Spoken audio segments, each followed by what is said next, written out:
Greetings, book lovers.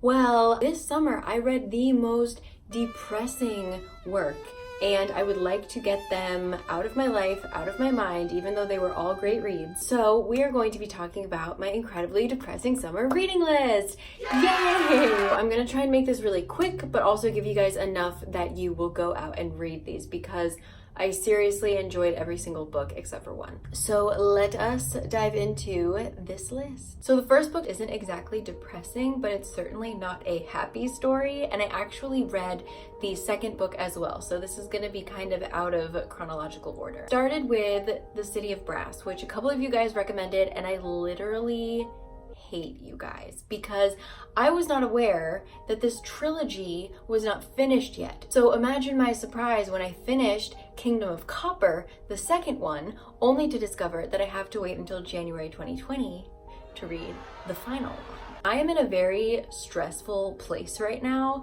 but the books were very good. I feel like novels that tend to deal with more Middle Eastern mythology tend to not get really huge. So the main gist of the story, it follows one girl who is living her life in Egypt. She's hustling, she's kind of breaking a couple laws in order to get some coin, but that's okay. And she's super normal, except for the fact that she can heal people really well, and she can speak languages like immediately upon hearing them. So she's just going along her life, and she accidentally happens to like wake up an entire other dimension. I don't want to give too much away. As most protagonists often are, she is kind of a very, very, very important figure, but she doesn't want to be. She doesn't really necessarily want the role that she is given, but she has to live out her role in society. I'm not explaining it very well, but it's really good if you are interested in fantasy work. Now I really need to know what happens in the third one, and the third one doesn't come out until 2020. So fair warning. Let's continue. So the next book I read was also suggested by you guys. It is a German book, I believe, called The End of Loneliness. And it basically follows one man. I'm not going to do this justice. It follows one man throughout his life, and it just kind of talks about all the love and loss in his life, whether it was with his parents, with his siblings, with kind of the love of his life, how a lot of things happen that are out of his control, or how he maybe missed a couple opportunities.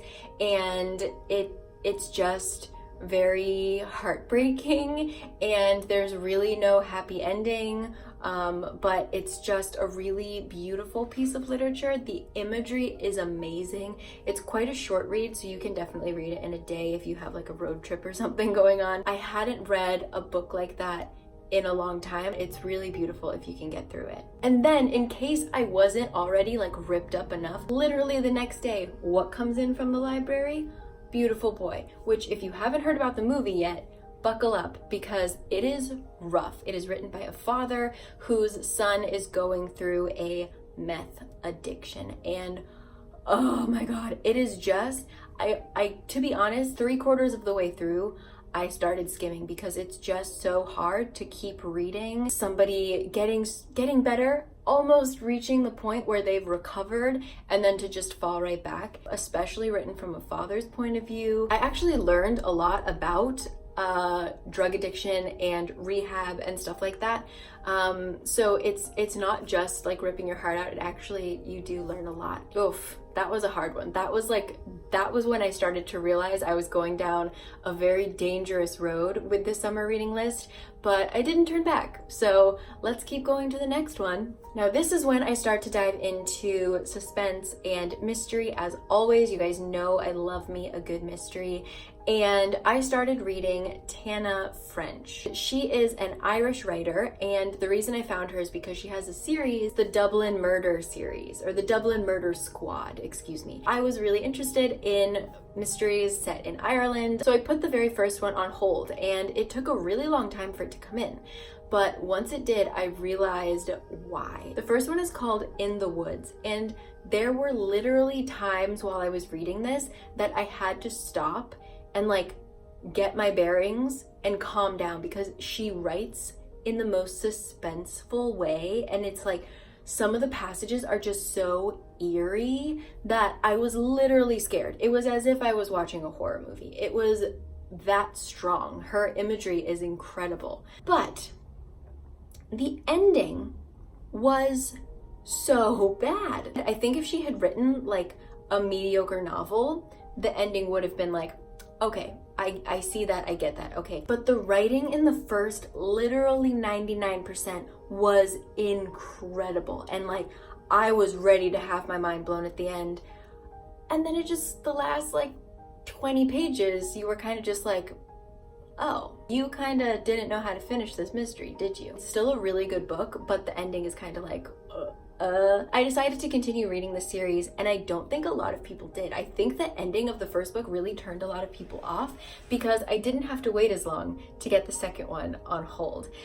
So I ended up, I believe I finished the 5th book. They're really good on airplanes because they just suck you in and you have to finish them, and they honestly keep getting better. The second one really reminded me of Agatha Christie, like across the board, a little bit unbelievable because there's a little bit of like undercover work that I don't think would really happen in real life. Her characters are not likable. Her characters are very normal people, and a lot of times they're assholes. Anyway, Tana French, if you can get a hold of any of her books, you actually don't really need to read them in order. I could go on forever. Tana French, check them out. They were very upsetting, and I read so many of them this summer. Oh my god. To continue my mystery binge, I started to read The Devotion of Suspect X, and I didn't know that this was actually kind of part of a series as well, so I don't know if reading the first or second one would have had any effect on this one, but I'm pretty sure this is the 3rd in the Detective Galileo series. It's a little bit similar to Sherlock Holmes, where there's just this one detective who's not officially a detective, he's more of a scientist, and he happens to be called upon by the police to solve certain things. And in this one, the reason I'm putting it on the depressing list isn't just because there was a murder, because the murder happens in the first chapter, so it's not spoiling anything. A mother and daughter kill a semi-abusive, can you be semi-abusive? An abusive husband/father. And they get a little bit of help from an overly friendly neighbor who, instead of reporting it to the police and being like, hey, I just killed my abusive husband as self-defense, they decided to hide it and try and come up with the perfect murder. In my mind, is the way that they frame it, like everybody's innocent. Like this dude kind of deserved to die, to be honest. So you're kind of rooting against the detective the entire time because you're like, yo, if you figure this out, you're gonna send these people to jail, and you don't want that to happen. So it was a really rough book to read because I didn't want the detective to succeed, and I've never really had that before. Devotion of Suspect X. I was trying to like claw myself out of the depressing reading hole, but then I decided I'm already so far in at this point in my life, I might as well finally read The Bell Jar. So I have read the first like 2 chapters of The Bell Jar by Sylvia Plath. I can't tell you how many times. I probably have it memorized because I have wanted to start the book so many times, and then it just doesn't pull me in and I don't end up finishing it. And so I decided I'm going to power through, I'm going to finish this book, and I did, and I didn't like it. You basically follow the main character while she is, at first when she is like an intern almost in New York City, and then it just kind of follows her life from there.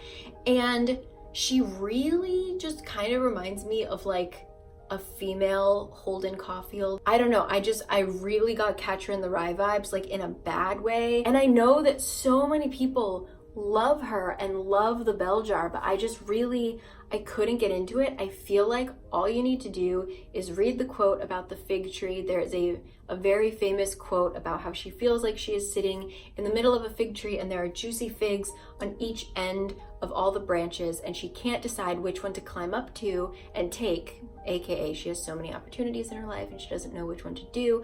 So she ends up sitting in the tree trying to decide, and all the figs die. It goes into like quite a bit more. A lot of very depressing things happen in the book, but I don't know. I would love for someone to prove me wrong and to convince me to give it another shot, but please tell me why The Bell Jar is so hyped. Please and thank you. moving on. So at this point, I'm pretty much rock bottom. I have read about so much drug addiction and mental health issues and death that I'm like, got to completely veer off of this path. So I go through Libby, which is the book app that I use. It's linked up to your library. It's amazing. And I just looked at what was available. And there was a book called Lost City of the Monkey God. And it was a nonfiction work by a journalist who went to the middle of Honduras and found this lost city with a team of explorers. I learned a lot about the rainforest. I learned a lot about how actually bananas and the American obsession with bananas kind of screwed over all of Central America, which is very upsetting because I eat bananas every single day, and now I think about that every single day. But it was a very cool adventure story, and he's an amazing writer. He was basically there to record everything that was going on. So that was nice, and I thought, oh, this is a really cool adventure story to like get me out of this crappy summer reading list. And then they're home from their expedition, which was successful. And about 6 months later, the team members start calling each other and they're like, do you have a bug bite that just hasn't gone away? Yeah, I do. That's really interesting. I wonder what's going on. We should go to the hospital. So they go to the hospital, and it turns out that they catch some kind of skin-eating virus that has not, like, this vein of it hasn't been seen in over 1,000 years because the city has been sealed off from like anything for 1,000 years. So there's no cure, and it's basically eating their skin off. And that's how the book ends. So I have the tendency to put books on hold a very, very far in advance, and then I completely forget what they're about. Usually it turns out to be a really good practice. I have found some of my favorite books that way. I put the book Molokai on hold, just thinking it was about Hawaiian history, which I admittedly don't know very much about. But what I didn't know is that this book specifically focused on the leper colony.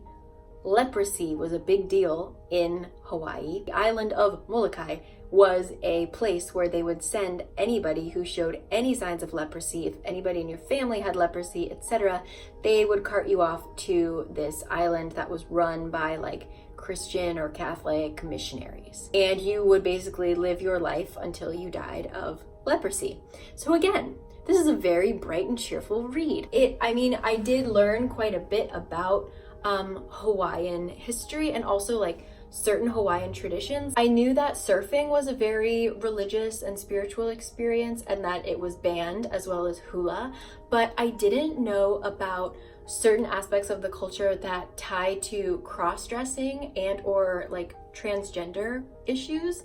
And it was really, really interesting. Like, you learned a lot about Hawaiian mythology, Hawaiian language, stuff like that. I'm not sure if I will read the second one. The first one was kind of enough for me.